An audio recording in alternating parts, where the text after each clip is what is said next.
Hi, I'm Ross from Dim Sims for Life. During lockdown 2020, the folks of Melbourne have been doing it tough. They've been in a predicament they have never been in before. Some have managed to adapt to working from home, some have been out to get exercise, others have just been locked up at home. Personally, I've done okay through this. To commemorate this time, lockdown 2020, I've decided to bake a cake, a Dim Sim potato cake. I mean, after all, Napoleon had Waterloo, the Renaissance had the Mona Lisa, Wayne Carey had Glen Archer's bathroom. I've got the Dim Sim potato cake. Okay, so the two main ingredients of the cake are potato cakes and dim sims.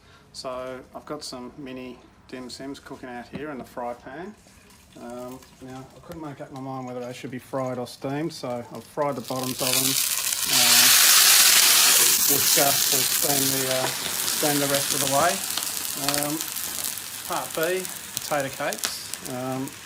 Now, you can't get two potato cakes from the fish and chip shop because there's some fish and chip shop association caveat that says you've got to buy at least 4, right? So I've had to cook 2 myself at home.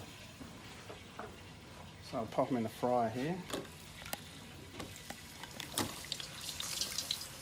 Whoop. That's looking good. Alright, so we'll let those puppies fry. By the way, I'm frying them outside because if Mrs H finds out I've been frying inside the house, she'll lose her shit. Alright, so the potato cakes are cooked, the dimmies are cooked. I've mashed some potato and I've mashed some sweet potato. So that's pretty much the total ingredients of the Dim Sim potato cake. So I'm going to start assembling now. First off, I'm going to use a bit of sweet potato to glue the first layer of dimmies to the potato cake. Now, when people have seen my mad skills with mashed potato and stuff, they often ask where I got my inspiration from. As a kid, when I was growing up, a Greek family moved in next door, Theopolitus. He had a lot of cousins. A couple of them drove black Falcons that were actually silver-top taxis, and Theo's house was pretty nice when they moved in, but his cousins used to come around on weekends in white overalls, and they'd have like hankies on their head tied in each corner. And first thing they did was all the lawns, they concreted them.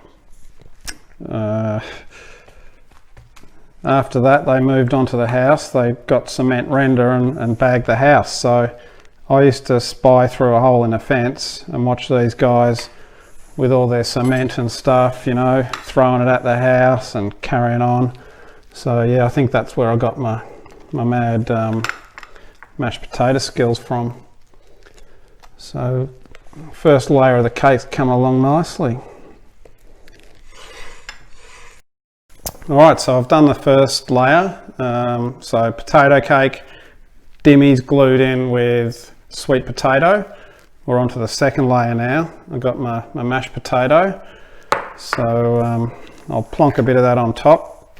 A bit like, I guess it's a bit like laying bricks, I guess. Don't know, I haven't really ever done that.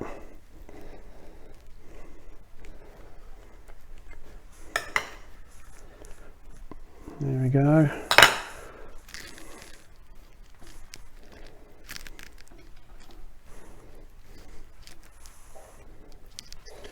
Theo's cousins, I think one of them could have also been a hairdresser, because I remember when my brother's mates used to come around in their loud car, one of them had long hair, and one of Theo's cousins offered to give him a haircut with a brick.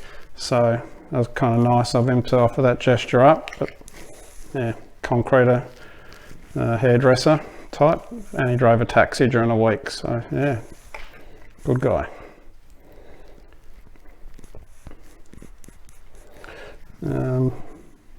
Right.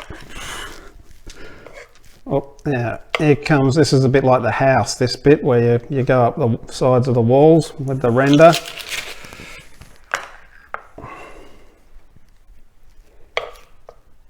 I think that's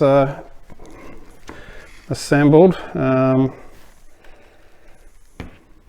I go a bit of this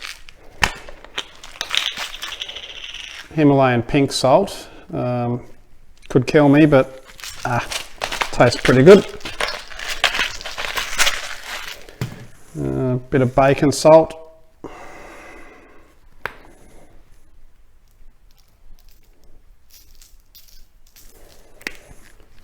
And squirt of sriracha.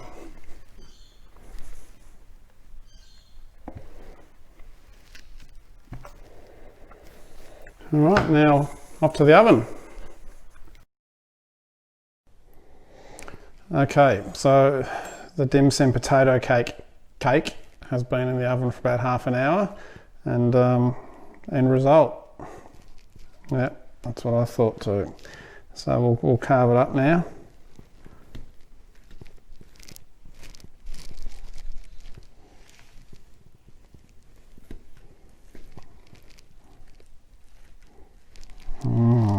Smells good.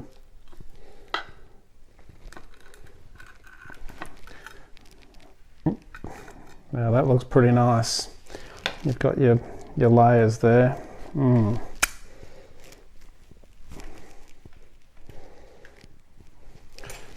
Let's give it a little taste.